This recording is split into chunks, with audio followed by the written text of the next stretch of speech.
छत्तीसगढ़ी राजभाषा दिवस के मौके पर आज मुख्यमंत्री भूपेश बघेल की अध्यक्षता में उनके निवास कार्यालय में मंत्रिपरिषद की बैठक आयोजित की गई थी। चर्चा की शुरुआत मुख्य सचिव ने छत्तीसगढ़ी में की। मंत्रिपरिषद की इस बैठक में प्रस्तुत समस्त प्रस्तावों पर मुख्यमंत्री सहित मंत्रिपरिषद के सभी सदस्यों ने भी छत्तीसगढ़ी में अपनी बात रखी। बैठक के बाद कृषि मंत्री रविन्द्र चौबे ने पत्रकार वार्ता कर बैठक में महत्वपूर्ण मुद्दों पर लिए निर्णय की जानकारी दी। कोविड-19 के चलते जो विश्वविद्यालय और महाविद्यालय है उसको भौतिक रूप से प्रारंभ करने के संदर्भ में वाइस चांसलर से हम लोग रिपोर्ट मंगाएंगे और उसके बाद आने वाले दिसंबर या जनवरी माह में इसको प्रारंभ करने के संदर्भ में एक निर्णय लिया गया। धान खरीदी का जो पूरी नीति बनाई गई है उस पर आज मंत्रिमंडल ने मुहर लगाई। लगभग पिछले बार जितनी खरीदी हुई थी उससे ज़्यादा मंत्रिमंडलीय उप समिति ने कहा है 90 लाख मीट्रिक टन ये हमारा लक्ष्य है, लेकिन उससे भी ज़्यादा आएगा तो हम लोग धान की खरीदी करेंगे।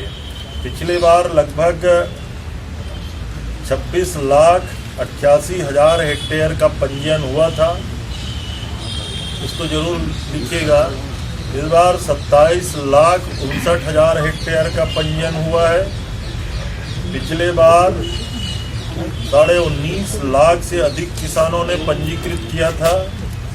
इस बार 21,56,000 किसानों का पंजीयन हुआ है और पिछले बार जो 84 लाख मीट्रिक टन धान की खरीदी हुई थी, इस बार 90 लाख मीट्रिक टन से भी अधिक धान की खरीदी करने का निर्णय लिया गया है। टोकन देना प्रारंभ हो गया है। पहले दिन कुछ सर्वर की परेशानी के कारण कुछ जगहों में किसानों की परेशानी हुई थी, उसको दुरुस्त करके ये निर्णय लिया गया है। पिछले बार 3 टोकन किसानों को दिए गए थे, इस बार 5 टोकन तक भी किसानों को दिए जाएंगे। किसी भी प्रकार के किसानों को कोई अड़चन ना हो। नए धान खरीदी केंद्र बनाए गए हैं और हम जितना टारगेट तय है उसको हम लोग खरीदेंगे। बारदाने की कमी हम लोगों ने केंद्र सरकार जूट कमिश्नर के माध्यम से 4,30,000 से भी अधिक गठान की बारदाने की मांग की थी। 1,47,000 गठान की स्वीकृति हुई है। 75,000 गठान के आसपास राज्य सरकार को प्राप्त हो गया है। लगभग पीडीएस की दुकानों से 1 लाख गठान बारदाने की हम लोगों ने प्रतिपूर्ति धान खरीदी के लिए कर लिया है। उसके अलावा भी 75,000 गठान प्लास्टिक के बारदाने की हम लोग व्यवस्था करने जा रहे हैं और ज़रूरत पड़ेगी तो हम किसानों के पुराने बारदाने से भी धान की खरीदी करेंगे। धान की खरीदी प्रारंभ हो रही है 31 जनवरी तक उसका, और मक्का की भी खरीदी करेंगे, उसको 31 मई तक का उसका डेट हम लोगों ने आज मंत्रिमंडल की समिति से फाइनल किया है। रोजगार, निवेश और बसाहट को प्रोत्साहन देने के लिए जो नया रायपुर में 7,500 हेक्टेयर का प्रस्तावित क्षेत्र है उसमें जो इंडस्ट्रियल बेल्ट है, औद्योगिक क्षेत्र, पूरे राजधानी बनने के बाद अभी तक उसमें कोई प्लाटों की बिक्री दर अधिक होने के कारण नहीं हुआ है और उस क्षेत्र में उद्योग नहीं लग पा रहे हैं। इसलिए सारे भूखंडों का केवल औद्योगिक क्षेत्र के भूखंडों का जो रेट है प्रीमियम दर उसको 50% कम करने का निर्णय लिया गया और इस बात का भी निर्णय लिया गया कि उन क्षेत्रों में एयर पॉल्यूशन और केमिकल पॉल्यूशन जैसे कोई उद्योग नहीं लगाए जाएंगे। उससे परे जो भी उद्योग आएंगे उनको 50% कम करके उनको भूखंड देने का निर्णय लिया गया। लघु वनोपज द्वारा प्रस्तावित प्रसंस्करण इकाई दुर्ग जिले के पाटन विकासखंड के ग्राम जामगांव में स्थापित किया जाएगा और इस इकाई में आयुर्वेदिक दवाएं, जड़ी बूटी, लाख, चिरौंजी, महुआ, बेल, इमली, बांस आदि का प्रोसेसिंग का काम होगा। सरकार के द्वारा राज्य लघु वनोपज के द्वारा भी किया जाएगा। और ये जैसे औद्योगिक क्षेत्र का विकास किया जाता है, उसी तरीके से इसमें प्राइवेट इंडस्ट्री जो इस क्षेत्र में काम करने वाले लोग आएंगे, उनको भी वहाँ अवसर दिया जाएगा। जो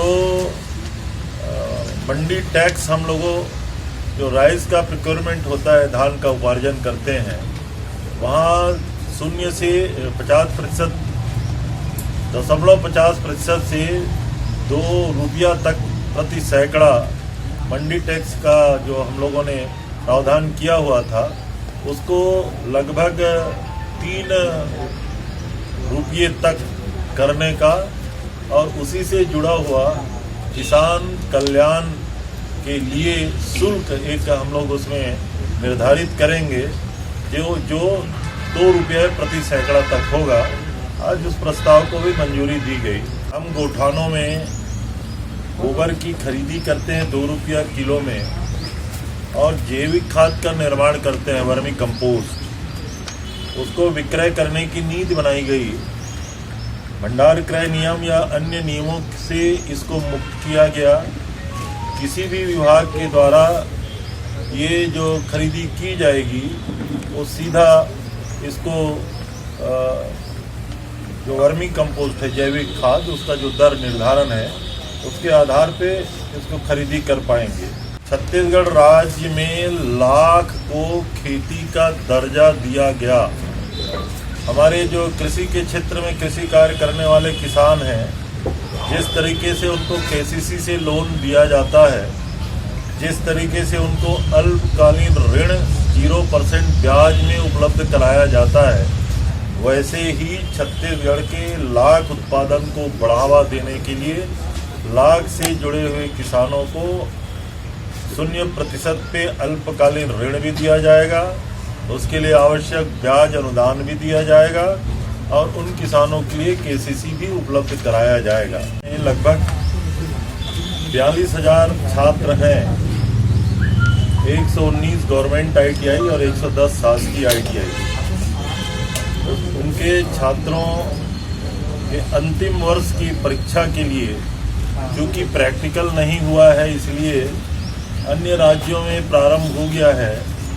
आज ये प्रस्ताव किया गया कि उनकी जो प्रायोगिक परीक्षाएं हैं, उसके लिए किया जाए, ताकि उनका अंतिम जो लास्ट ईयर है, उसकी परीक्षाएं सुचारू हो सके। जो निष्प्रयोजित वाहन है, उसका जो टैक्स जो डे है, पिछली बार जो बढ़ाया गया था, उसकी अवधि को अब 31 मार्च 2021 तक आज बढ़ाया गया, क्योंकि अभी बसों का परिचालन हो नहीं रहा है। टैक्स माफी में अब आशय माफ़ी नहीं है, उस अवधि का 31 मार्च 21 तक जो माफ़ी का अवधि था, उसको एक्सटेंड किया गया। जो हमारा ऑडिट है, ऑडिट अब शासन के अन्य जो सभी संस्थान हैं, उसमें फाइनेंस का जो ऑडिट होता है, उसको हम लोग लागू करेंगे।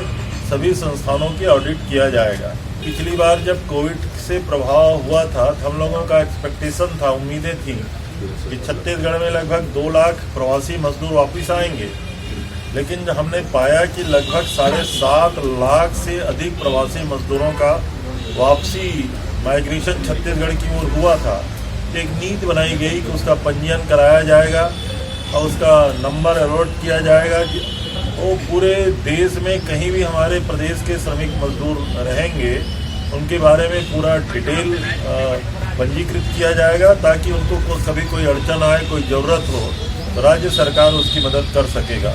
गोल बाजार स्थित पूर्व के पट्टे पर आवंटित भूमि का आवंटन आज के कैबिनेट ने किया है। अब इसकी दर वगैरह का निर्धारण करने के लिए मुख्य सचिव की अध्यक्षता में एक गठित समिति इसका निर्धारण करेगी। लेकिन जिस तरीके से जवाहर बाजार की योजना लॉन्च किया गया, उससे भी बड़े बाजार और व्यावसायिक क्षेत्र का इसमें पुनर्निर्माण होना है, इसलिए इसको नगर पालिक निगम को आवंटित करने का निर्णय लिया गया। रोचक खबरों के लिए तोपचन.com को फेसबुक और ट्विटर पर फॉलो करें, यूट्यूब पर सब्सक्राइब करें।